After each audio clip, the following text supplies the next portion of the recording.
how they kind of do. Aquino's been really good all weekend, and LaForge has really picked up his game today. Aquino steps onto the field as part of this first midfield unit for Long Island Wolfpack. Ball is in the stick now of Amity dodging down the alley. Ball's mishandled behind the cage. Ben Morris, number 4, is able to corral it. Gets it back up into the wing. This is Aquino. Looking to dodge from up top. Rolls back to his right hand, looks up, forced down the alley. Aquino, right off the bat, what you notice about him is his length, his height. Shot on goal, saved. Yeah, by FCA. Aquino's really interesting because he's so big and he can shoot with either hand.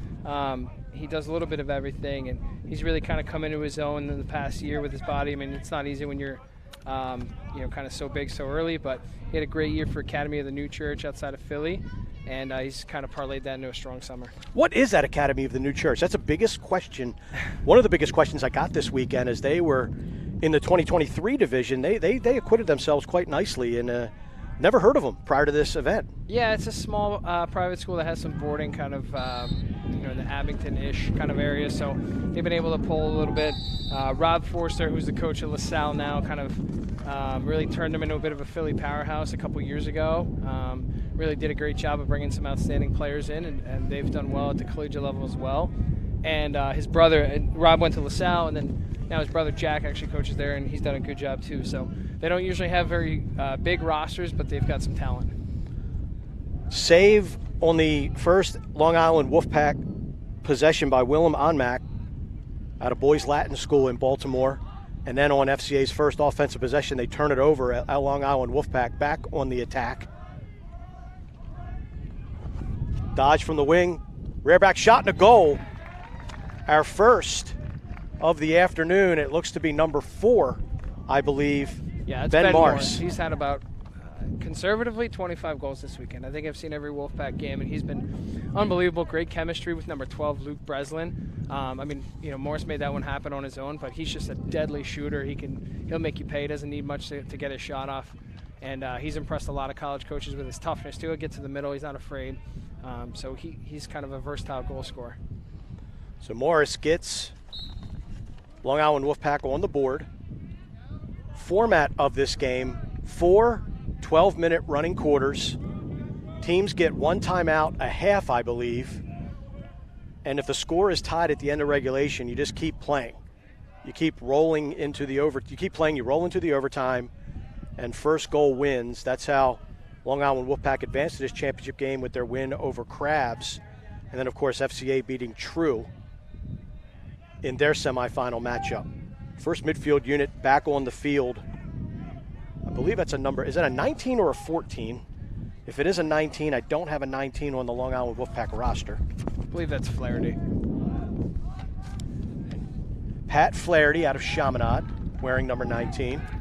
Feed in the middle shot, that's Morris again. Nice feed from behind the cage. Looks like it was from Luke Breslin. So you just mentioned that connection a minute ago, Matt. Breslin to Morris, and they get Long Island Wolfpack up by a pair. They've been fantastic all weekend long. Their chemistry is evident. They've been playing together since they were 6 years old. So I think it's safe to say that they know what the other one's doing. Breslin's kind of more that quarterback type. He's very calm and poised back there, and Morris does such a great job off ball. It's a perfect connection for the two of them. So you've been following this 2024 class really since January, the NLF Futures event down in Florida. Well, before that, I would say, we've had it at 1%, a couple of the other events. I feel pretty confident in a lot of, what I've seen with the 24 class, but it's always great when you get an event like CRABFEAST where everyone's so good and you really get to see who's going to kind of shine brightest against the, on the bigger stage against the best competition. So how would you best characterize this 24 class? If you had to characterize it into 1 or 2, 3 things, what defines the 24 class? I think it's incredibly deep. I think it's really, really good. I mean, in terms of the top 5 players or so, it's hard to beat the 23 class. But I would say that the 24 class is probably a little bit deeper across the board. There's just, it's probably a stronger defensive class than the 23 class was. And I think there's going to be a lot of happy college coaches when it comes to the goalies. I think there's, 25 goalies. You can make a case as top 5, top 7 goalie in the class. So there's going to be a lot of schools that are thrilled with who they land. There's going to be some guys that everybody wants more than others, but I think the difference is negligible. So another clearing attempt. Good run out by Braden McCaskey, but the ride from Long Island Wolfpack creates the turnover. Possession back over to Long Island. Good defense by FCA's number 15, listed as number 15, Brady Smith, but I'm not sure that's a correct Josh number. Hallam. Josh Hallam. I'm looking at the wrong roster. Good catch. We're working out the kinks here. Hallam's good. He showed good footwork there. He makes a lot of plays kind of in the middle of the field, like your typical LSM. And there's Ben Morris again. I mean, kid's doing all right. That's 3. Good footwork from X. Little jitterbug to left, and defender got stuck, hung up in the back of the cage, loses his leverage, and Morris comes around top side to stick it. 3-0 Long Island Wolfpack. 3-0 Ben Morris.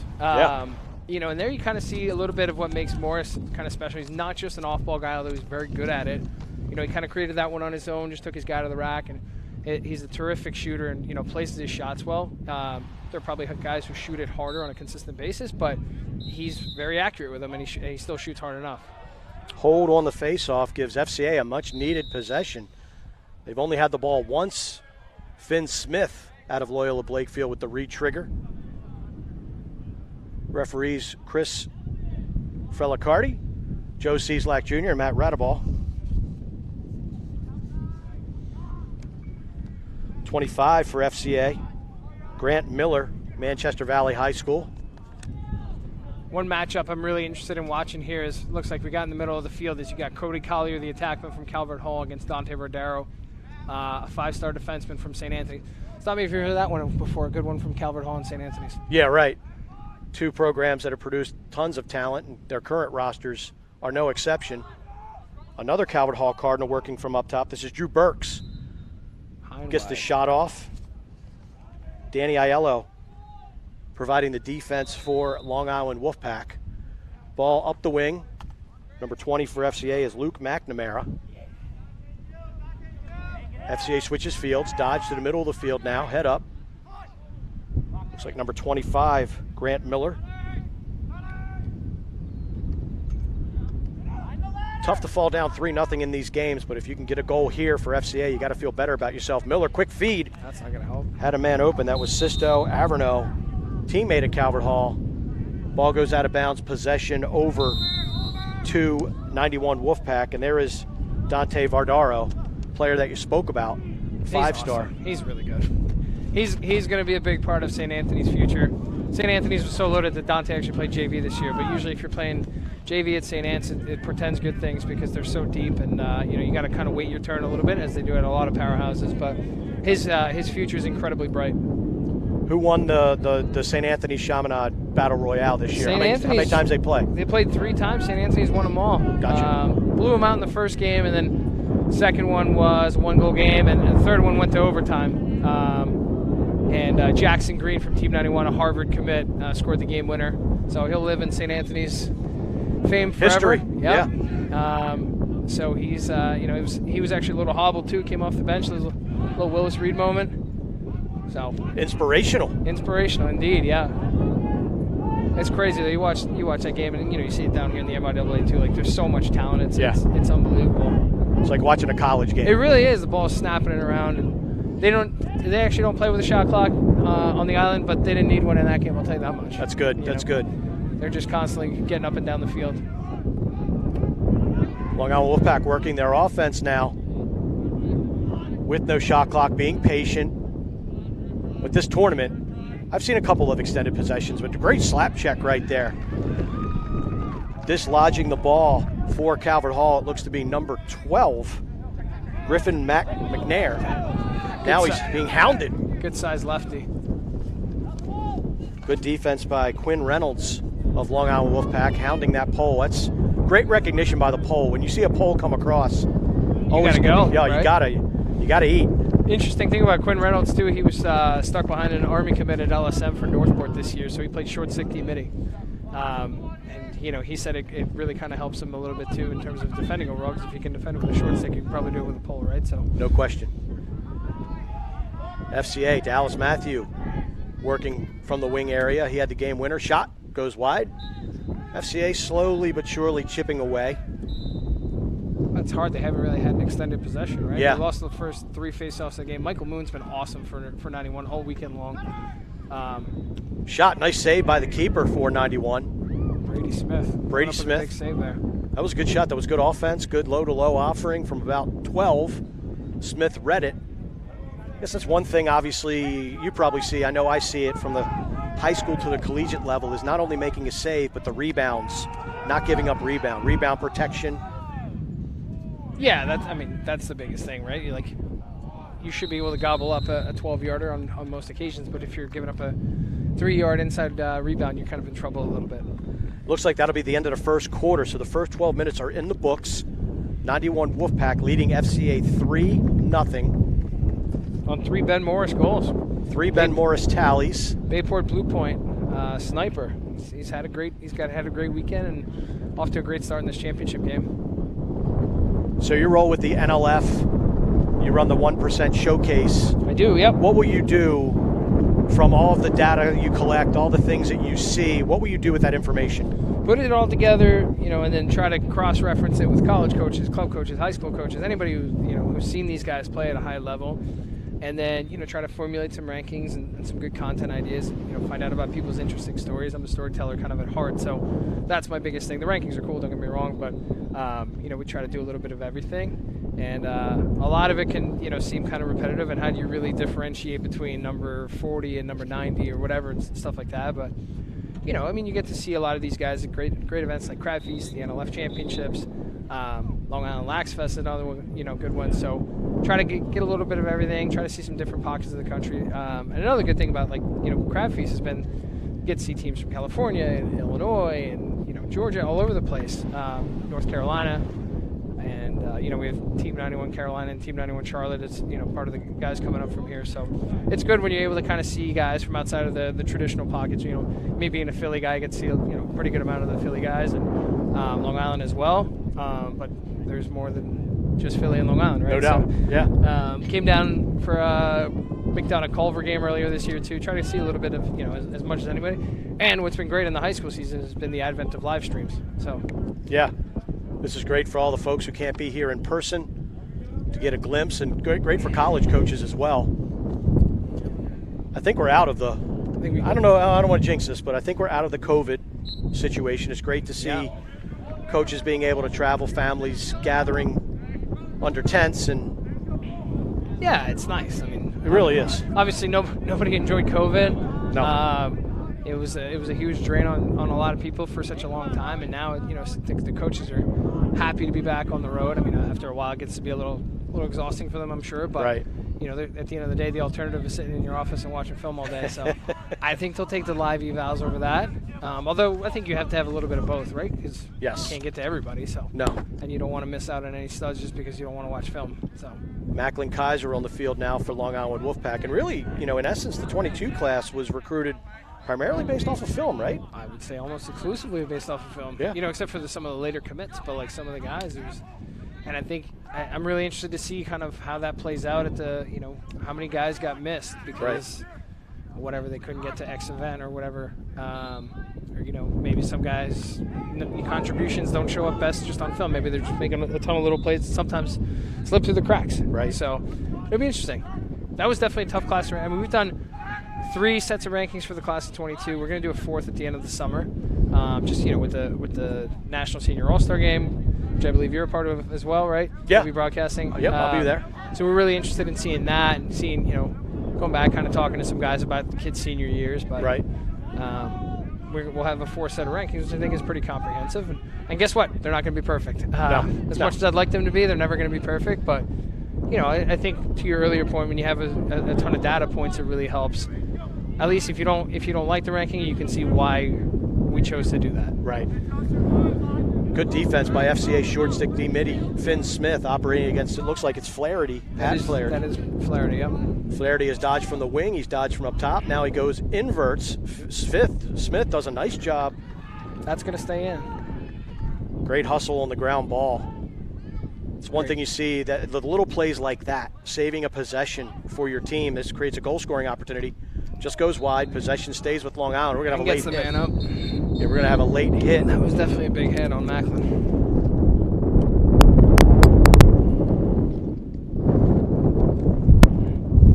Officials get it.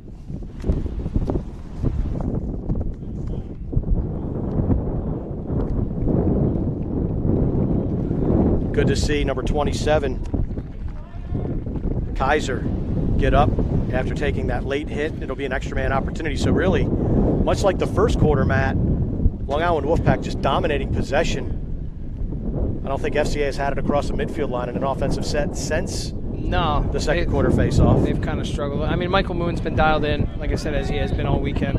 And I know Coach Aiello made it a point, early on yesterday, hey, let's roll the middies, because they know it's going to be a long tournament. It's a great save by Omak. Good save by Omak. Read it. But they made it a point to roll their middies throughout the tournament, and I think you're kind of seeing a payoff right now. Got to have depth, especially on day 2 when you get into these playoff games. Well, and it's more than day 2 for a lot of these guys, right? They've done they've been at different events, yeah. Elite 120, the NLF Elite 120, Maverick. It's a brutal stretch leading up to the dead period. What you kind of figure is the midpoint, the 4th of July. You could have guys rolling in, and that's, man, I don't know about you, but I've been through the process twice with my kids, and I've watched their friends. But when I see kids putting their spring highlight video with a shot and a goal, wow, that'll go in a highlight video. That's number 22 for FCA, Finn Mitchell, with a great catch and release. That had a vapor trail on it. That was beautiful. Good offense, too. Get down the alley, pull the defense over, throw it back to the middle. And I didn't catch the assist on that, but that was a great look inside.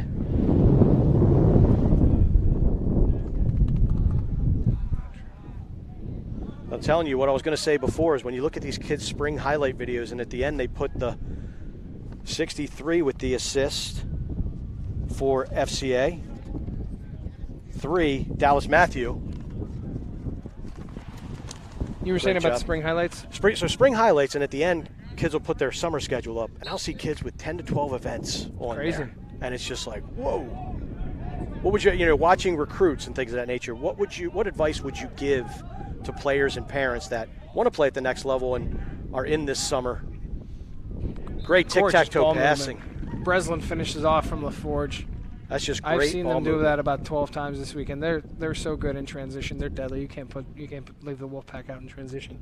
To answer your question though, and I say this as a guy who runs an event, but you don't have to do every single event. It's hard, and you're gonna have your high school coach telling you have to do high school events, and your club coaches obviously want you to do your club events, and it's good to do some showcases and stuff, but you got to find a way to stay fresh. And we find that a lot of kids will sign up for everything, and then it's a placeholder, and then they're like, I can't really do this anymore. It's like, you don't have to do everything. I know that there's, a lot of us do. We do a lot of, good stuff with marketing and make it look good, obviously, and it is good. There's a ton of great events out there, a ton of great individual events, but you don't have to do every single one. Right. Be selective. Yeah, and one of the things. Listen to your body. Yeah, and I'm obviously partial to my event, but one of the things I think that sets us apart a little bit is it's a one-day event. So you get in, you play your games, and you don't have to do 2-3 days where it's going to take up a lot of your schedule. Right. FCA with a successful clear. Nice ball movement, and the one more. That's just something that you love to see. That one more. Yep. The unselfish nature of probably players. Could have finished that off. He's a good enough finisher inside, but he saw on the backside. He had Breslin wide open for a tap in. I mean, that's great. That's great lacrosse. That's what they teach you pretty early on, right? Just find the open guy. They try. Ronan Butler on the field now for Or if you can FCA. shoot like your son Owen, just let it fly. Yeah, he's a shoot first guy. Shoot first, second, third, ask questions later. But it's worked out for him. He's found himself a nice role, committed to Carolina. Yeah. Pretty good program there. It's been exciting. Had a good spring season. Yeah. Nice look over the top by Mitchell. This is Collier. Shot. Goes wide. I like Collier's shiftiness. He's really slippery and can kind of attack from different spots in the field. I think he would prefer to be an X guy, but he can also get moved around a little bit. And it's never a bad thing to have that versatility, be a chess piece for your coaches. I'm sure with the graduation of Truett Sunderland, I would expect him to have a bigger role at Calvert Hall next year. Well, we've seen it at the college game. It's a little bit more defined in high school, but the college game offensively, it's positionless. Yeah. It's the 6 guys that can create opportunities, And it doesn't matter if you're a midi or an attackman, you are pretty much a chess piece on the board. Nice feed inside, shot, and a goal. LaForge on the goal and Breslin on the assist. You're seeing that chemistry. LaForge has had a really good day today. He started off, he got banged up a little bit yesterday. I think missed 1 or 2 of the games, but he's finding his groove, and was Joey Spallina's favorite target in the spring at Mount Sinai. I want to say Lucas has about 110 career high school goals, and he's already played only 2 seasons. Wow. So good to be Joey's favorite target, but he's done a great job, and it sounds easy, but it's not easy when you get into the crease and you got guys whacking away at you and trying to make your life miserable. So he's a big body who's got some really good hands. 5-1. Really, it's the 91 Wolfpack attack with those 5 goals. Breslin, LaFord. Nope, just pulled up in there, number 1. That could be a hammy or a shoe. I know Owen blew his shoe out early. Blew both his shoes out early. Both of them. I mean, at least now you got to buy a whole pair. Just not just one, exactly. Just money I'd love to spend. FCA with the turnover, and Wolfpack has just been very sound defensively. And when you look at this LI Wolfpack defense, right away, you notice their size and athleticism. They're monsters. Their starting defense, I mean, their whole defense, but really their defense is as good as anybody in the country. You have Ben Fox, number 30, started at Chaminade this year and was their best defensive player. Chaminade's a pretty good program last I checked. To start as a sophomore is unheard of there almost, and then to be the best defensive guy is incredible. We already touched on Bordaro. Vinny Ballanino had a great year at Harbor Fields playing LSM. Just a ground ball machine, but he can move kind of back and forth between defense and close defense and LSM. Yeah, like Mikey Luce is a guy who's shot up maybe 4 or 5 inches in the past year. He's 6'3" now, and he's done a great job of kind of being the quiet guy on the back end. Still waiting for my growth spurt. Shot goes over the cage, and if you look at a team like FCA, these are a lot of guys. It's a predominant team of Loyola Blakefield and Calvert Hall, and those are teams that had a lot of veterans, particularly on the defensive end of the field. So these kids are probably going to get their opportunity next year in the 2023 spring season. But it's great to be out here in the summer, because if you don't have a lot of tape from the spring, this is the time. You got to get those reps. Not everyone's fortunate enough that they can start in high school, whether it's at these stacked programs that we've talked about, right, or just things, whatever don't work out. So if you've got good film, if you're playing some high-level competition, that's going to help you, obviously, in the grand scheme of things. Not just get recruited, but obviously just become better as a player and work your way up that depth chart. I mean, you look at Loyola, right? They lose 2 of the best defensive guys in the country, Dwan and Larkin.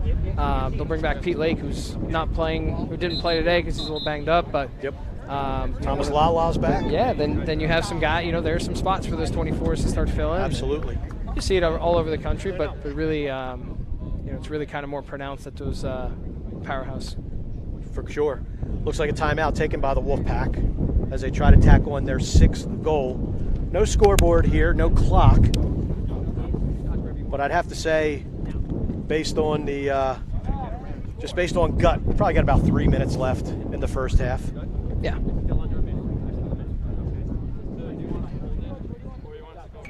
Long Island Wolfpack up 5-1 on FCA. These are the 2024s here at Crab Feast, which means these gentlemen graduate in 2024. So if you do the math, these are rising juniors, and September 1st begins their recruiting journeys. Well, July 1st actually for a lot July of them. 1st, We'll right? get a lot of calls from the academies. Army, Navy, Air Force. Yep.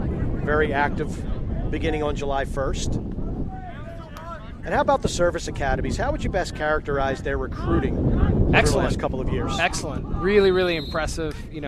They have to recruit a little bit differently. Everyone thinks it's an advantage they can start July 1, and in some ways it is, but some guys don't want to make a decision until they hear from other schools on September 1. So the armed forces are kind of on pins and needles for a little bit, and they probably have to recruit more players just because guys fall out of love with the military aspect of it, or things just happen. So their classes will be a little bit bigger at some points, but I think it's hard. I really commend Army, Navy, and Air Force for how they do it, because it can't be easy. It's like, hey, Well, the good thing is they can offer as many scholarships as they want. That's true. The downside is you still got to serve in the military, which is not for everybody. And right. Obviously very grateful to all those who do decide to serve, because I think it's such a selfless thing, and I wouldn't be able to do it. So, but it does make life a little bit tougher in terms of recruiting. Yeah, but I tell you what, they have been able to get some really top-notch players. The 23 classes yeah, at those schools are outstanding. Outstanding play by Lang Gasper at the midfield line. Matthew gets inside, shot. Great save. So it was fought off. Brady Smith's had a good day today. Penalty flag flies. Delayed whistle coming up. Looks like FCA is going to get their first extra man opportunity of the contest. Crazy thing about Brady Smith, he actually played midfield this year for Bayport Blue Point. Wow. 2 Division I goalies ahead of him, 2 older guys, so they were, I think, splitting some time or something like that. And Brady, whose brother Jameson is an excellent attack mid who's going to Hopkins this year, just graduated. Played some midfield, scored a couple goals, which is pretty unheard of for a goalie, especially at that age. Well, you know what? It sounds very similar to Brian Rupel, the goalie from Catonsville High School. He freshman year at Catonsville, similar situation, had a goaltender going to York College in Pennsylvania, senior, and they moved to midfield, and he put up 20 points, 25 points. That's pretty impressive. Not bad. Looks like we are going to halftime here at the 2024 championship game of the Crab Feast tournament. Your score is Long Island Wolfpack 5, FCA 1. We'll step aside and be back in a couple minutes. FCA will begin the second half of action with a man-up opportunity.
Back with the second half here. Shot goes wide. Windy day here at Bel Air, Maryland. Cedar Lane Park is the site of Crab Feast 2022. We're rocking right here on the scaffolding. Yeah, reminds me of the old setup at Fetzer Field at the University of North Carolina. Thankfully, with the Dorrance complex, we don't worry about scaffolding or anything. Oh, there goes a stick. Dallas Matthew now moves it up for FCA. Looks like that was a 1-minute penalty against Long Island Wolfpack. Golden opportunity for FCA to trim. Collier with the cut. Nice check. Good interior defense. Good disciplined man-down defense. Great job by Danny Aiello right there. Team 91 Wolfpack playing some really strong team defense. It's not just the defenders, too. It's the short stick team middies have done a great job. We got Sal Caputo in the cage for another Chaminade guy. A lot of Chaminade and St. Anne's. Cool with that. That's a cool thing about Club Lacrosse. It's a good place to get guys from. Yeah, but I mean, rivals during the spring season, but we'll see it in the next game with the Crabs 2023s coming up. Kids from Loyola, kids from Boys Latin, McDonough, going after it in the regular season, but during the summer. And the other cool thing is, like, these kids all get along for the most part. It was after the quarterfinals, Crabs opponent, the Thunder. Guys were coming up to the Crabs tent. They were hanging out a little bit, talking. That's great. How'd you guys do?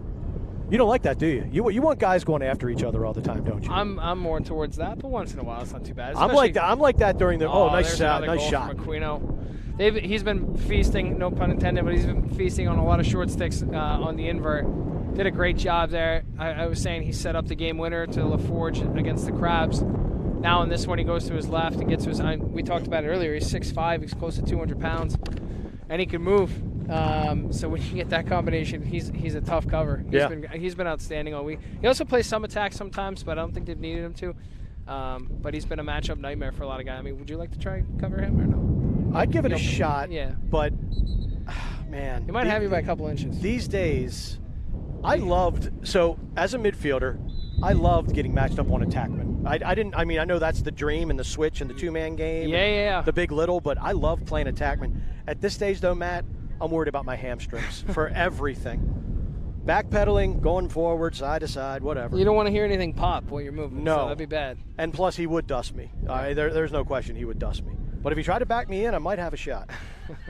Matthew, down the alley, shot just wide. He's also a good football player, so he's got a little bit of that physicality to him, which is nice. I mean, how'd you like that as a red zone target right there? Just throw it up. Let Hunter get after it a little bit. Well, Gronk just retired, so. That's it. It's a roll for him. Long Island Wolfpack 6-1 lead over FCA Maryland. Of course, Long Island Wolfpack again, overtime winner against Crabs in the semifinals. FCA knocked off True in overtime as well. In this game so far, though, it's been all Long Island Wolfpack. Nice pickup, and look at the run out. These are what middies are paid to do when they get the ball in the defensive end. Run it out, clear it. Looks like that's number. Yeah, Mikey Mondiello from Manhasset. Just a terrific, more of a D-mid type guy. Does a great job between the lines, as you just saw. Gets the ball up and out. That's a big play. To kind of. Huge play. FCA had a look or two, but to come away unscathed for Team 91 there is pretty impressive. Well, especially we see it in the college game and in the MIAA, that with the Maryland Interscholastic League that uses shot clocks. And when you have to defend for those 80 seconds and then you get a stop and you can't clear it, that is not fun. Especially because then usually you're not subbing anyway, so your middies are stuck. Dodge down the alley. Good defense by number 12 for FCA. Griffin McNair. I've liked this game today. We've seen him make a couple nice plays. He's a big boy, moves pretty well. I'm partial to lefties, I think a lot of people are. Quick restart, whistle ready, shot, and a goal. That's Hannaford from Breslin. So Ryan Hannaford, number 5. Catch him sleeping a little bit. Yeah, well, quick restart. It was a errant pass on the end line. It's a great look, but you see some of the I think Breslin's got about 3 assists right now. He's just done a terrific job of getting other guys, involved and putting it. It's not just getting, as you're well aware, it's not just getting them the ball. It's putting it in the right spot for them. Absolutely. I think he did a great job on that one. And with the size, speed, athleticism, throw whatever variable you want out there, but when you make passes, they've got to be right where the guy can catch and shoot. Like any split second, if you have to go low for it, if you have to stretch for it, that gives the defense an opportunity to shore up, and that's going to be a penalty on FCA. It's either going to be a push or a trip. Looked like a trip to me, but I'm not a lacrosse official. I cede that to you. A lot of times you haven't been a hockey official in a couple years either. Take the lesser of two evils, but let's see what we got. It's going to be a trip, so the Long Island Wolfpack will be man up for up to 1 minute. Great sequence there from Quinn Reynolds out of Northport. Picks up the tough ground ball and then draws the flag. I think, you need your LSM to come up with a big play there. And the other reason why I think FCA not only hasn't been able to get any offense going, but just kind of like breathe and play controlled is Michael Moon's done a terrific job at the face-off stripe. Right. He's been taking away, any chance of like a comeback at this point. I mean, knock on wood for the 91 Wolfpack, but a lot of movement Feeding there. A great shot. Great save. Onmac staying tall in the cage. Good size. Boys Latin goaltender. Of course, you got the graduation of Carden Stoller from Boys Latin, headed to Rutgers. He had a terrific year. He was unbelievable. He's going to be joining us in the National Senior All-Star Game powered by Nike. Yeah. Really excited for him. He had a terrific year. BL had a bit of a tough go in the semis. A lot of controversy about the clock, but great game. Great season for them. Nice save. Onmac with a nice hugging of the pipe. Eats that shot. Rebound, though, again. 91's getting all the tough ground balls right now. They're getting all the second opportunities for sure. Yeah, extending those possessions and just gassing out the defense. Shot from up top is wide. Finn Smith now runs down for FCA, so we are at even strength. This is always the toughest adjustment, though, when you go even strength. That first 10 seconds, defense, make sure you have to understand where everybody is. Everybody's matched up. FCA does a nice job of matching up. Yeah, LaForge coming up from up top. It's not usually his wheelhouse, but he's got a big body and get going downhill. He draws that early slide. Now it's going to open things up on the backside. Mason Prout passed him off to his fellow long pole. Nice little shake and bake up top. Shot. Looks like it may have hit a pipe. Good hustle to the sideline. Who's going to win it? Great hustle by FCA. That's a great play. Yeah, that was great hustle. Great physical play, and you got to stay in bounds before that ball rolls out of bounds. That's exactly what the defender for FCA did. That's number 88, Wade Burke. FCA's got some big boys on the back. They do. I'm sorry, that's Lang Gaspar. So we got two 88s listed for FCA. Lang Gaspar, the long pole, and then 88 Wade Burke, a face-off man. So I'm going to assume that's Gaspar. He doesn't look like he's getting down in a crouch and pinching and popping anytime soon. Great hustle play. Much needed possession for FCA. Time is getting short here in the third period. Ronan Butler throws the ball over to Sisto Averno.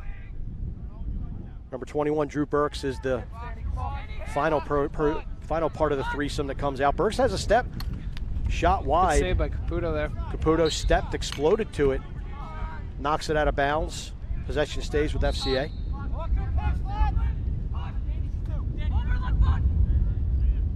Collier.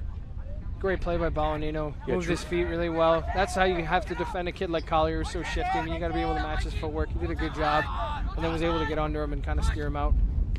Low angle shot taken. Well, 91 will take that shot any day of the week. By Luke McNamara. Caputo. Great ride. Soaks it up. Love the intensity. Tough ground ball, got to bend down. Oh boy. Oh wow, physical play. Who's gonna win it? There you go. There we saw Caputo picking it up. Good hustle. Tiptoeing on the end line. You think I could do that? I'm not sure. I've never seen you in action. I don't think we want to try unless we want to hear an earthquake rumbling through Maryland. So. I don't know, man. I have to evaluate your athleticism, your quickness. You don't want to evaluate any of that. There's no quickness. There's no evaluation of any athleticism. It's like the hardest thing. I showed I showed Owen a picture of me from back in college. I was over at my parents' house and dug up some old pictures of myself and old teammates, and both my kids were like, "Wow, you had hair." Yeah, I did. Kids are ruthless, aren't they? Oh, they're brutal. Nice two-man game behind the cage. Good feed up top. Shot. Here's another hustle to the sideline. Look at FCA. Look at that hustle. I mean, FCA down 7-1 at this point, but still playing incredibly spirited and hustling lacrosse.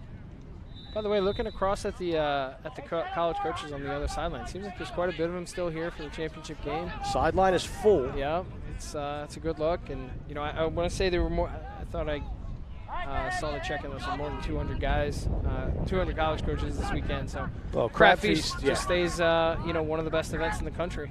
It brings them out for sure, and really we're just getting started when you think about it. You know, you got CRABFEAST, then you mentioned the National All-Star Games, powered by Nike. That'll be what, July 9th and 10th coming up? Yes, sir. Then the Mac Daddy, right? Is it the Mac Daddy, these NLF National Championships? I mean, I'm biased, but I can't think of any other events that have had more than 300 college coaches the past two full events they've had. So, last year was at UMass. This year we're at Lehigh, which is nice for me because it's an hour drive. You and me both, man. 20 minutes from my parents, which is nice. So I'll be shacking up at the Chandic Hotel. Chateau de Chandic. That's it. And but it's such a great event. I mean, and the great thing is too, there's, we have both AA and A divisions, so there's something for the high-end ACCs and Ivies and Big Tens, and if you're looking to play at a smaller D3, there's a great shot. And looks like number 44, Reed Passelwaite, from distance. Winters Mill High School, catches Long Island Wolfpack napping with short time and whistles one. Good, that was a good 18 yards. And it gets through the Wolfpack defense, nestles in the back of the net, and that's a little bit of momentum for FCA going into the fourth period. 7-2 is your score. The Long Island Wolfpack leading FCA right now. Long Island Wolfpack again out of Long Island, New York. FCA based out of Baltimore, Maryland. 2024 championship game. These young men hope that their phones will be ringing, pinging, slinging, everything on midnight, September 1st. I can tell you as a parent, it's fun, but it's also nerve-wracking. But you just hope all these kids have a good experience, and their parents, they put in so much time and effort over the years, putting their sons in this position to play for such good clubs at such great tournaments in front of college coaches. And the Long Island Wolfpack are 12 minutes away from a Crab Feast championship at the 2024 division. FCA, of course, looking to disrupt those plans, and they will look to build on the momentum of that last-second Reed Postlethwaite goal.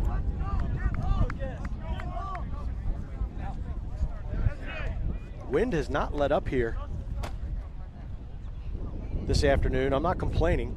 No, it's been good breeze. I know you're a little nervous up here on this scissor it's lift. my first time kind of on the scissor lift, so you know, at first it was a little apprehensive, but you're all right. I remember at Rutgers, my freshman year, I was hurt, so I had to film the Rutgers game, and it was their football vantage point, which is about 50 feet up in the air. Oh boy! Straight climb. Oh boy! Nice win by Moon. Out the front door. Fast break opportunity for Long Island Wolfpack. Shot from distance. Eaten by the defense. That was number 7, Aiden Chairs, who stepped in front of that Long Island Wolfpack shot. Long outlet pass to Duncan Barnes. Barnes corrals it, and FCA, they're in business here to start the fourth quarter.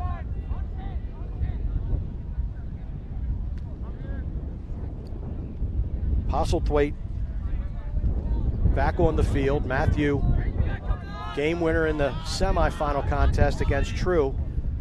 Tough, aggressive defense at the top of the box by number 24, Brett Oppenheim. For Long Island Wolfpack, Finn Mitchell gives the ball up. Mitchell has the other goal for FCA. Matthew fakes the shot, runs out of angle. Good defense. What did he drown him down? Force him down the alley, take away angle. Oh, good defense. Postlethwaite loses it. Another nice defensive play by Oppenheim. Brett Oppenheim from Sinai. Older brother Austin played for the 91 Smash team. He's headed to Albany. Good face-off guy, had a really good year. Oh. Give and go inside with the pole and shot to score. Quinn Reynolds. Great pass from Luke Breslin. I want to say it's his 4th assist of the game. Pole goal here at Cedar Lane, Crab Feast 2022. What a finish by Reynolds. You don't usually see the 91 poles shoot that much. And I asked Joe Spalina about that one time when he was coaching with the Crush, pretty good team. And I was like, yeah, notice kind of, you know, your poles don't really shoot much. Why is that? Like, that's just your system? He goes, yeah, man, we've got Brendan O'Neill, Xavier Arline, Joey Spalina, and Andrew McAdory to pass to. Pass the ball, boys. Sure. Makes sense if you think about it, right? It does. 91's always done a great job of producing. I mean, high-level guys for every position, but especially attackmen. I think that's where the, I guess, the most notoriety has come from. Sure. But I tell you, nothing beats a pole goal to give you some juice. No, I think they should be worth 2 if you ask me. Give you a little emotion. Should be a 2-bomb from no matter where it is on the field. Make it 3 in the PLL, I don't care. Memo to Mr. Rabel. Yeah, I'm sure he's taking down notes as to what I'm saying. So. Did you go to the games last night, the PLL games? No, I watched them on television. I drove home. Yeah. Got to hang out with the kids a little bit, so it was good. Nothing beats that. No, it's pretty great. Good defense, good swarming defense by FCA there. So what do you got there, 4-year-old and a 6-month-old? 4-year-old and 3-month-old. 3-month? Oh, yeah. Wow. It's a handful. You very well could take a nap. My 4-year-old just started school, so it's been this past week. So that was a little bit of a lifesaver and a very busy week. So school in the summer, can't beat that. Well, we were signing her up for September. Like, yeah, it'll be the day after Labor Day. And they're like, but we have an opening for essentially the same stuff for like a daycare for June 20th. I was like, yeah, you do. Let's go. Sign us up. Take my money. It's fine. Right. FCA back on offense. Whatever momentum they had was squashed momentarily, but now they'll look to get it back. Burks comes in. Pass over to Miller.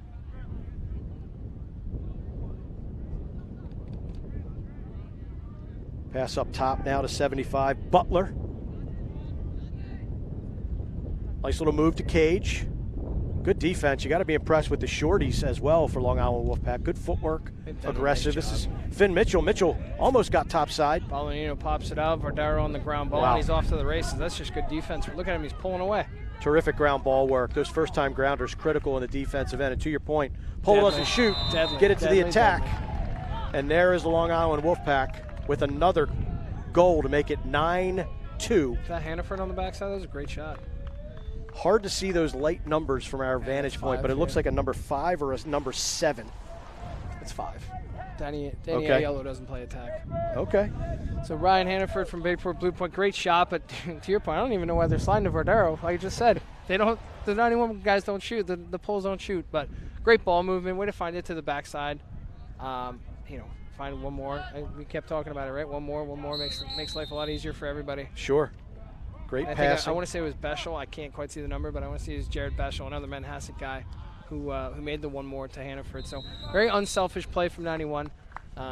It's a team that's kind of tough to guard. I mean, obviously the individual talent's there, but they play so well as a team. And to the aforementioned thing, they've been playing together for a long time for the bulk of this team. Right. That, it's like who do you go to stop? Because if you stop one guy, the other guy's going to burn you for. I mean, forget Ben Morris had a hat trick in the first half. He hasn't had to do a whole lot since. There's a lot of options. That's what 91 does. They do a great job of starting teams. They're third, fourth graders. Yeah, we start them early, and they tend to stick together. Yeah, they do. I mean, we're fortunate that we're at 91. We're one of the founding partners in the NLF. So obviously playing all those events, which is where you're going to get the best competition, and having our top teams play at events like CRABFEAST helps our guys develop, and they're kind of forging the fire just because they're playing so many good teams all the time, and they train like madmen. It's a credit to our coaching staff, kind of led by Brian Spallina, who founded the club. These kids are in our facility 3-4 days a week in the off season, probably a little bit less than that during the summer, but they're always working, and they make noticeable gains as a result. Crazy, if you just work at something, you get better at it. Low angle shot taken by number 8 for 91. That's Luca Petricelli. Just ran out of angle. Possession still with the Wolfpack, up 9-2. Can't be a whole lot of time left here in this game, as we see the Crabs 23s and the Thunder 23s assembling on the far side, getting ready for I've always been partial to the Crabs yellows. I like those. They are pretty good, right? Yeah, I like them. Thunder sharper looking uniforms too, but those yellows. About those Crab yellows, you just identify yellow with the Crabs. And, yeah. Kind of red with leading edge, and orange a lot with 91, even though they got the white ones on today, but the orange numbers. Yep. And FCA obviously always with the red. So. Shot. Ben Morris trying to go ready just to add to the level of difficulty. Yep. This is number 5 for FCA, Mason Prout, legging it out. Nice individual effort. They've got numbers that they recognize. Good job getting to the hole for Long Island Wolfpack.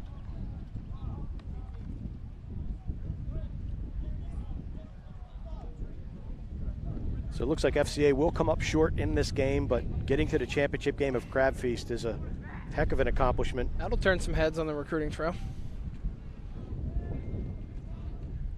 Got to see the end of that game against True. It was really good back and forth. The overtime, both teams had opportunities, both teams had possessions. Saved by Caputo. He drops really well.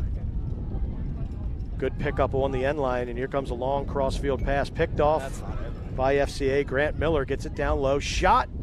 Whistles wide. Backed up by FCA. They'll maintain possession. Looks like that was number 10, Preston Huffman for FCA. This is Collier trying to get something going here in the late stages of the ball game. That might not be the guy to go after. Ben Fox has been pretty darn good throughout the summer and after a great spring like we were talking about earlier. But there's really not really many good options to go against this defense. Yeah, right. Got to pick your poison and hope it works out. Good individual defense. Again, shorty-wise, by 91 Wolfpack. Ball goes out of bounds.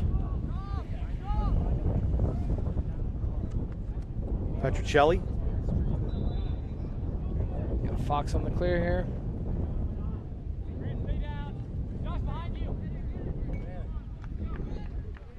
This wind is whistling right now. It is. Can't be more than a couple minutes left, I don't No, think. it's definitely late in this contest.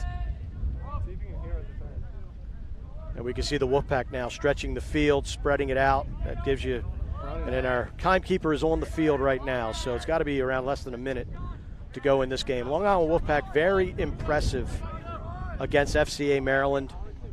Championship game of CRABFEAST 2022, shot inside and a goal. Mikey Mondiello. Get a little twister action in there. A little cherry on top. That was a great individual effort, got underneath, came back to his left hand to increase his angle.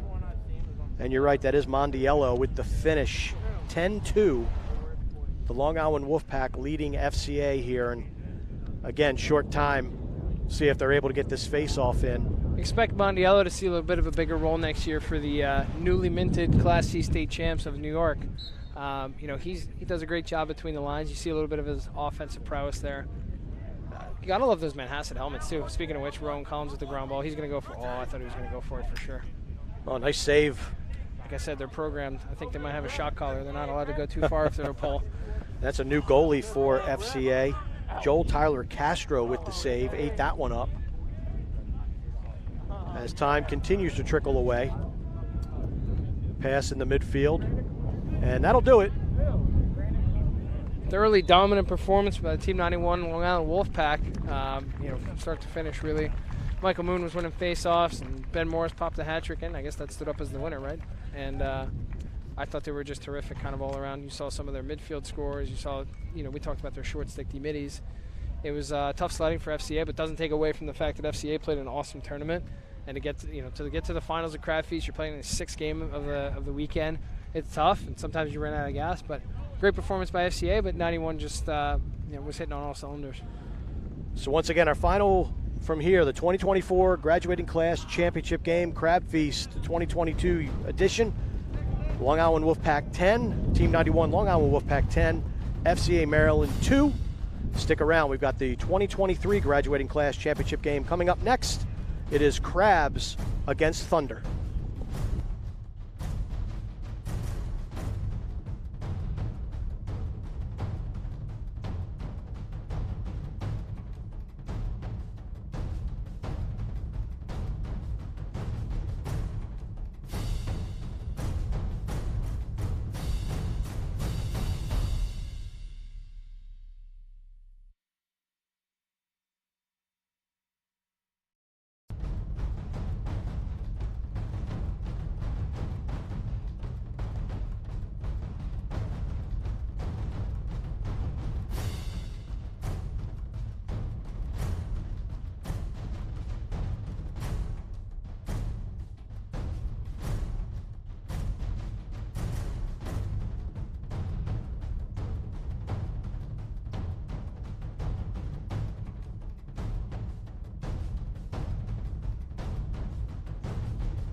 Welcome back to Crab Feast 2022, live from Cedar Lane Park in Bel Air, Maryland. This is the Class of 2023 Rising Seniors Championship game. We've got Crabs out of Maryland taking on Thunder, Georgia. Mark Dixon joined by Matt Shandick of the National Lacrosse Federation. And a little different scenario, Matt, for these guys this summer. A year ago, they were starting their recruiting process, being evaluated, and a lot of these players that we're going to be seeing and talking about on this show are already committed. But how would you best describe the 23 class and where they are right now in their lacrosse journey?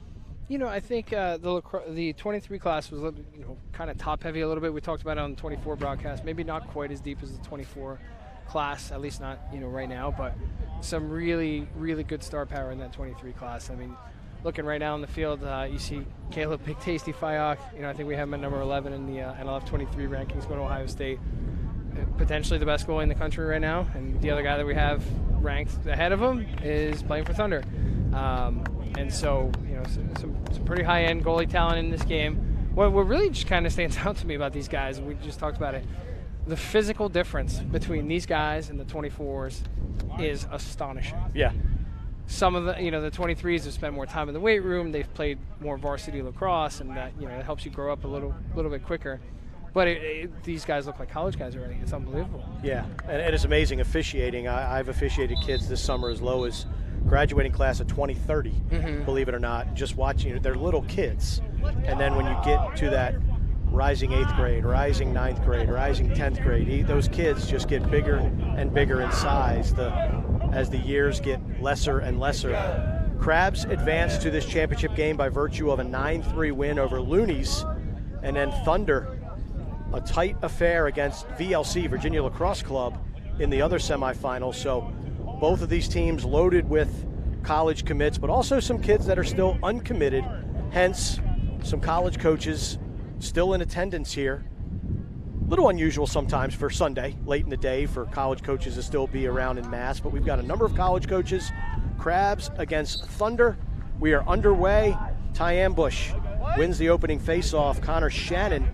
So Ambush and Shannon, two kids that are both uncommitted, and Caleb Fayok, Tasty, loses the handle on that pass back to him. Ball out of bounds, possession to Thunder.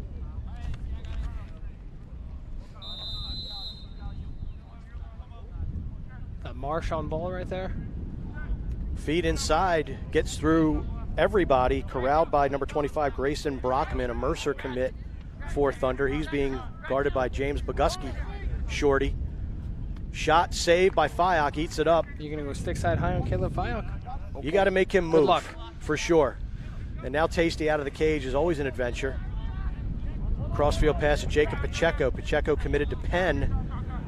Deep ride by Thunder, 20 seconds to get it over. Fayok whips it up top and over the head of Connor Shannon. If there's one area that I think Tasty can improve his game, and watching him over the last couple weeks, are those longer outlet passes to beat the 20-second clock. Sometimes he has a little bit too much pepper on it. Here's a good one. But I tell you what, he's got a lot of power to back it up. Heck of a stopper.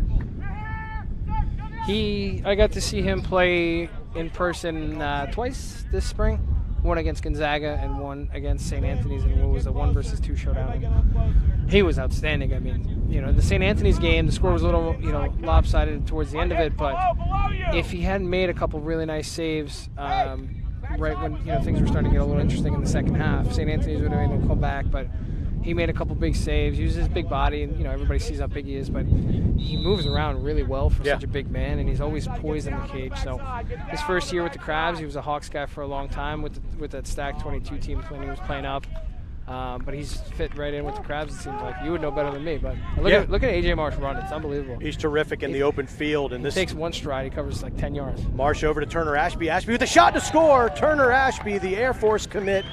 And these long pole trio of Quentin Kilrain, A.J. Marsh, and Kyle Foster, along with Bradley Johnson, have led a ton of transition opportunities for Crabs so far this weekend, and they get their first. Turner Ashby has been great as a point man, dishing down to J.P. Henry and Owen Dixon, but this time Ashby calls his own number and is able to solve the goaltender for Thunder. Yeah, he did a really nice job of kind of sneaking up to the open spot when the guy slid to Marsh, and had an open look for a low-to-low. Really nice ball placement with that shot. Ty Ambush wins the other ensuing face-off again. Ambush out of St. James School in Hagerstown. And we're going to have a push. I don't think you're refereeing friends like that too much, though. Right call. Matt Radeball with the call. Joined by Joe Cieslak Jr. and Chris Fredelicardi. Shot and a goal. And that looks like Hill Plunkett. Sure does. On the far side. Whistle ready, quick restart, twist, shot, score.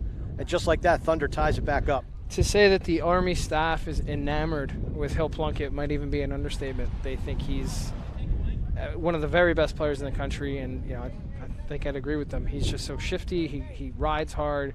He does all the little things right. All the things that endear you to the coaches, and he's almost as good kind of riding it back as he is trying to dodge guys. And you just saw him dodge and score on that one. So looks like a little jump there. Thunder jumped the whistle on that face-off. That is number 6 for Thunder, Miles Quant, Towson commit. Interesting that the Crabs are 3-0 on face-offs, but it hasn't really materialized too much because they've turned it over. If they can maybe calm down a little bit on the clearing game and just scooping up ground balls, they should be in business. Midfield unit of Pacheco, Tyler Owings, and Jackson Walsh check into the contest for the Crabs. Who's the smallest guy, 6'2" on that That's midfield a big line? group. Dixon finds Pacheco. Pacheco with that shot. Not really his bread and butter, long-range shooting, but Pacheco recognized the opportunity. It sails just wide, backed up by the Crabs. Again, possession shot, that's all. Our format, 4 12-minute quarters, running time, with timeouts. I believe 1.5 for each team, and if there is a score tied at the end of the game just rolls into overtime and first goal wins. Jackson Walsh gets inside, bounces it. Great inside roll. Jackson Walsh, the Ohio State commit, gets his defender upfield, spins back, lefty puts it in his right hand and bounces it high for a 2-1 advantage for Crabs. We talked about the size mismatch of this midfield line, right? I think Jackson was able to kind of use his big frame to bounce off the check from the short stick and sneak inside and score. That's just a big people beat up little people type thing, Big guy, little guy. Yep, mismatch on the wing. Thomas Moxley in to take the face-off against Quant on this draw. Ball stays loose at midfield. Tough ground ball, though, dug out initially by number 15, Jack Marlowe. Great check and ground ball by Bradley Johnson, the Marquette commit. I really like his game. He kind of flies a little bit under the radar. We talked about some of the D guys on this team. It's understandable why he might fly under the radar, but he's a very active pull. I think he does a great job of, pestering ball carriers. I think it was a great play by him. No, he is tough, he's gritty, and he plays hard all the time, and he has had no backup today. So he's taken every wing, every long stick midfield shift and done a great job. Ethan Salvia over to Eric Key. Eric Key uncommitted over to Jack Raley. Raley with the run down the wing. Bangs it to X. Pass over Owen Dixon, hands free. Ball hits his defender in front of him. Loose ball. Dixon on his knees, picks up a tough grounder. Gets it over to JP Henry. Henry with a short stick matchup. Good look. Little feed to Raley. Raley shot, goes wide. A physical game so far. Yeah. Huh? Bodies are flying. I'd say it was a lot more physical than the 24 game. And I think you kind of see that, we talked about the size, but also these guys are just a little bit more aggressive and, kind of in tune with how you have to play a physical brand to be successful. Quick double by Thunder. Eric Key with the shot, whistles wide. Tillman Griffith, defender, uncommitted for Thunder. Getting on top of the restart. Ethan Salvia against the defense of Franklin Scholhofer. Salvia so good at inverting, turns the corner, shoots it, goes wide. Salvia's a guy who's been able to put up monster numbers in Western PA, right? At Shady Side Academy. Yeah, Marquette commit. He's had a great weekend. Terrific inverting, and he's a dual threat with the feeding, but he can also come around and finish. Raley over to Dixon. Dixon with that left-handed dodge. Defender gets his stick in nicely. Dixon goes into a double, gets hammered, gets the shot off. Probably held that one a little bit too long. Probably could have moved it. Shoot or shoot. Salvia again. under the watchful eye of Schulhofer. I don't know how much you know about this Dixon kid, but I think scoring's more his thing as opposed to feeding. Salvia there's a nice one. Comes around top side and shows off that shooting motion. Is able to beat Braden Williams low to low, and Crabs is out to a 3-1 lead. And you just talked about it, right? His inverting ability. He's such a threat off that invert. He's been coming up mostly the right side. Now he comes up the other way. Really just showing some different looks and was able to finish it off. Not a whole lot you can do if you're Braden Williams there. Salvia is just such a smart player. He's versatile. He can play attack. He can play midfield. 3-1 Crabs lead Thunder. It's a Thunder team. Pretty early, but yeah. I will say the whistle does carry. Nice ground ball off of the wing for Thunder by number 14, Alex Winokur. This is Nico Karetsis, North Carolina commit. Over to Plunkett, the Army commit. Some good matchups here defensively. Kyle Foster going to Ohio State against Karetsis, going to Carolina. I believe they'll be teammates at Boys Latin next year. That's what I'm hearing.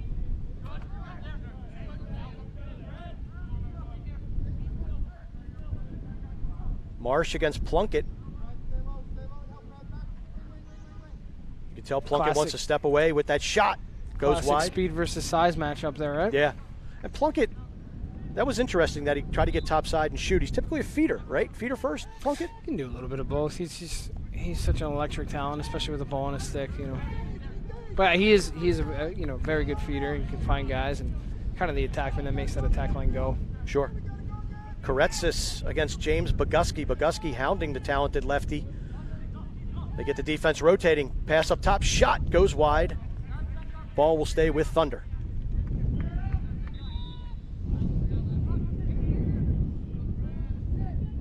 Defense is hung up. It's Foster and Fayok.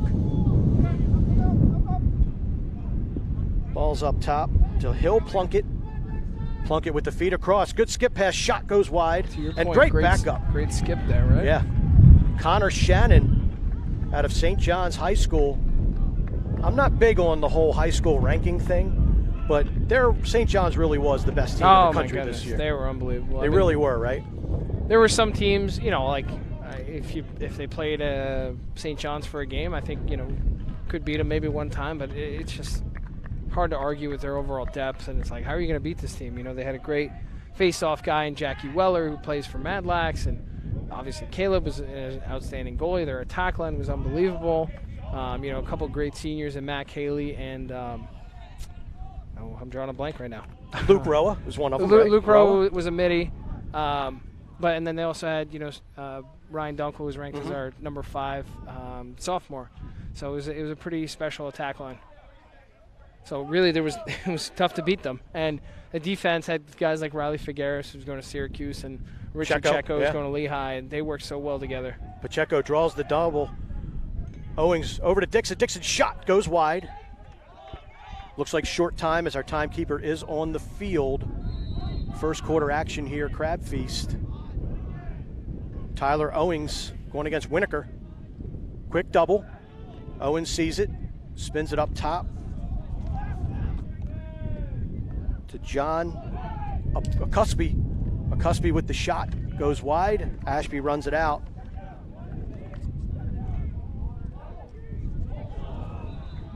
And that'll do it for the first quarter of action here at Cedar Lane Crab Feast 2022. This is the graduation year 2023 Rising Seniors.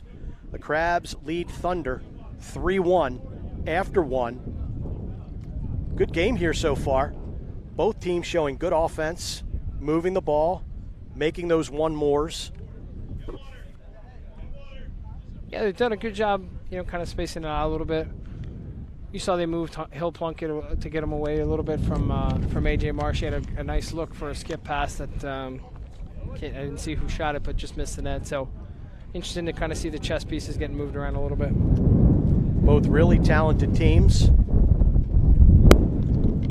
Of course, Ryan McLaren, head coach of this Crabs 2023 team. Andy Pons on the other side, heading up the Thunder Brigade. You also always know when Coach McLaren's coaching because you can hear him from 3 fields over. That is true. unmistakable voice. To say the least. But he's done a great job with his team. His 23s are stacked. His 24s are excellent. They made it to the semifinals, lost by a goal to Team 91, who just won the 24 title. But I think he's got a good thing going right now, and just continues to be strong. If you're just joining us, the Team 91 Long Island Wolfpack won the 2024 championship 10-2 over the FCA group out of Baltimore. And now we're finishing up a great weekend of lacrosse. Game started bright and early yesterday morning, 8 a.m. all across the Baltimore area. John Carroll School, Goucher College, Cedar Lane. I'm sure I'm missing a location or two. But this wraps up a great weekend of lacrosse. A lot of college coaches still left checking out this action. Ty Ambush facing off against Carson Hall of Thunder. Hall, a commit to Loyola University. Violation against Crabs, possession over to Thunder. I believe we're going to do college rules, right? So if there's 3, you get a flag? Yeah, I believe so. 20 seconds to get the ball over. No shot clock, so that's a little deviation, a little variant on the... Tough to get this many shot clocks, Yeah. Nico Karetsos playing a little bit from the midfield now for Good Thunder. slide by Kilrain.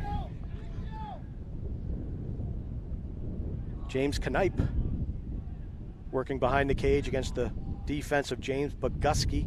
This is Riley Cheyenne, 23, a St. John's player on Karetsis. Karetsis gets top side, little feed inside to Plunkett, shot to score. Great cut, great feed. Plunkett filling some different roles. That's 2 for him, right? 2 goals for Hill Plunkett. Nice little cut, collects it, sends it far post, and Thunder have cut the Crabs lead to 3-2. Just kind of shows you, you talked about Plunkett as a feeder. He can do that. He showed the inside roll earlier. He's just got, quick feet. He's slippery. He's tough to get a hold of. And then off ball, that was just a great cut too. Good placement on his shot. Ambush loses the face-off to Quant. He wanted that one-hand wrap check so badly. Yeah, he did. Atlanta now starting to control the face-offs. These are teams that played 3 times last year. CRABFEAST and NLF championships, Thunder got the better of Crabs, but then at Midnight Madness, right on that, August 31st, September 1st timeline. Crabs got him, right? Crabs are able to beat the Thunder. So two good lacrosse teams. Nice rivalry has developed between the two. Nice give and go, shot to score. That's good shots out of LaBelle. And that looks like Alex LaBelle. Commit to Michigan. Go Blue. Little give and go.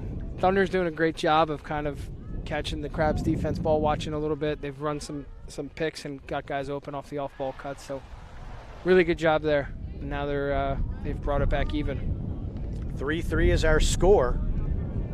Thomas Moxley, uncommitted face-off man out of Boys Latin for Crabs, steps to the dot to try to stem this momentum of Thunder.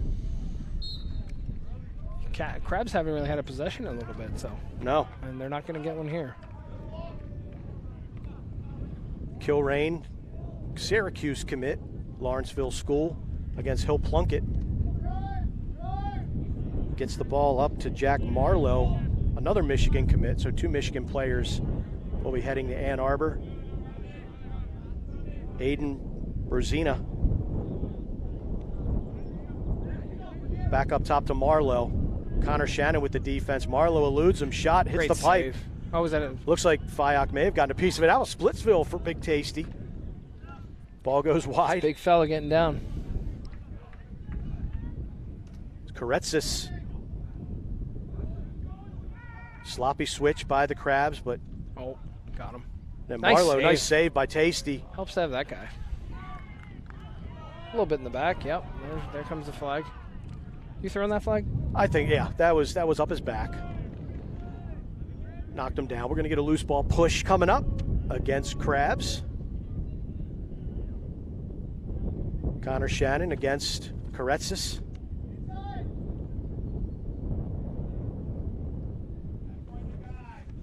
Kretz is showing some patience. Shannon, good defense. Nice feed. Lobel. What's the? I think it's Lobel. I could be Lobel. wrong. Been wrong before, once. You and me both. That's going to be a push call against Crabs, who have yet to have a possession here in the second quarter. It's been all Thunder, and they have tied the score at 3 goals apiece.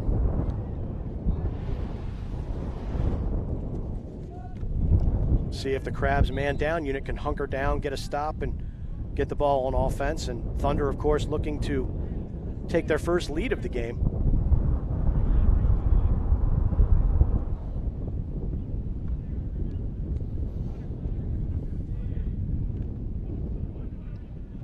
Ball almost went out of bounds on Thunder, but Kretz is able to corral it.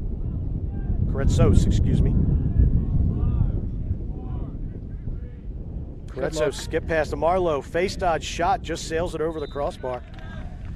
Teams are back at even strength as Boguski comes down to play defense for Crabs.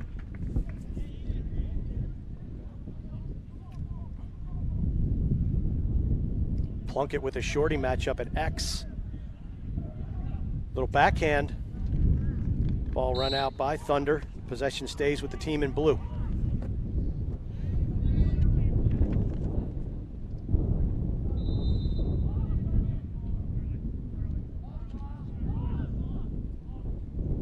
Feed across. Looked like LaBelle may have stepped in the crease, but to no harm, no foul. Tasty's able to corral it.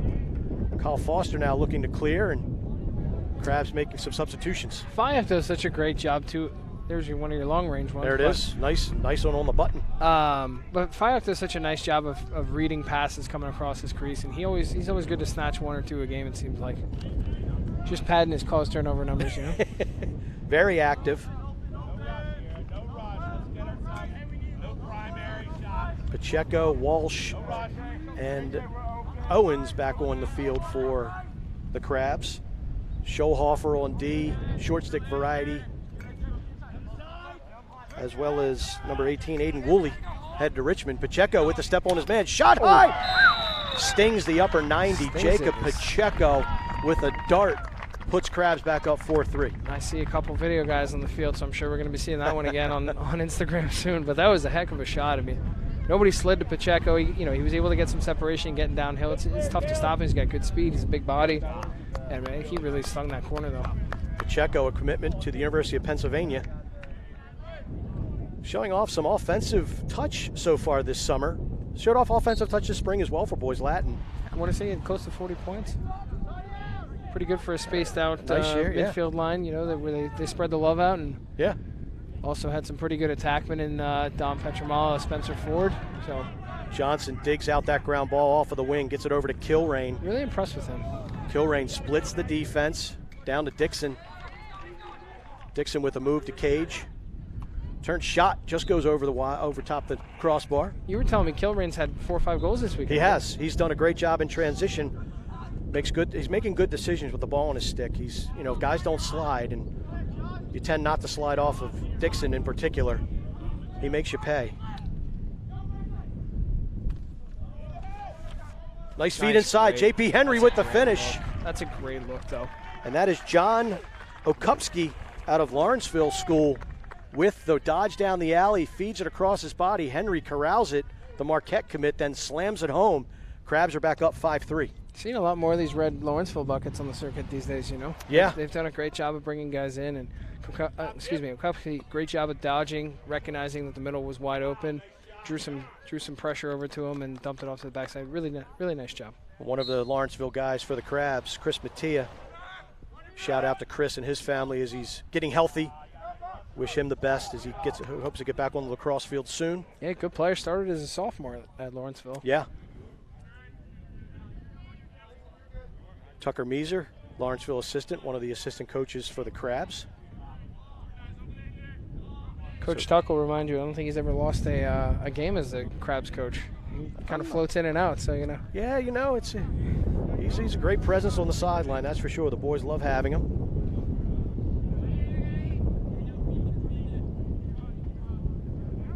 Foster on Kretzos. It's a good matchup here. Ohio State versus North Carolina.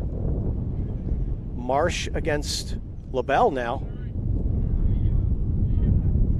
as Thunder has moved Hill Plunkett inside on this offensive possession. Kilrain doing a good job of tracking him.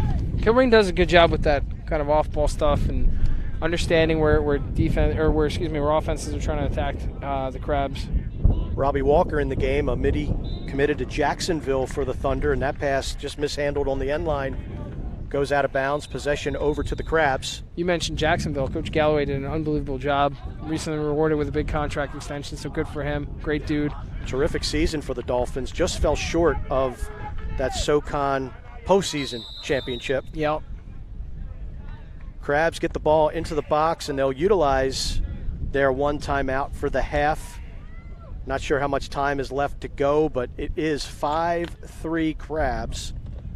Coach McLaren wants to draw something up in the latter stages of this second stanza of action. See if they can get one before halftime. Crab Feast 2022, one of the marquee events on the summer circuit. It's Championship Sunday. We're here live at Cedar Lane Park in Bel Air, Maryland. Mark Dixon, joined by Matt Shandick of the National Lacrosse Federation. It's been good weather this weekend. It's been hot but not oppressive. Yeah, we had the Elite 120 for the NLF on Friday at Loyola. Always a great event. First of all, unbelievable turnout. My first time at Loyola's facility. What do you think? Beautiful. Yeah. Unbelievable. And it was great because we had 6 teams. Everybody played 2 games. The talent level was through the roof. And it's on one field. So instead of having to worry about, what our college coach is going to watch this game, it's kind of hard for them to miss. We probably had probably close to 50 coaches, but pretty much every major logo that you can think of was there. Yeah. And that's always great for this caliber of player. So it was really good, and you got to see a look at some of the best 24s in the country. I can speak to that event as a parent, having my older son Matt go through it Yep. as a 21 and Owen last year as a 23. It's special. A lot of eyeballs on one field, and like you said, the talent level, the competition is excellent. So it looks like Crabs might be holding for a last shot here.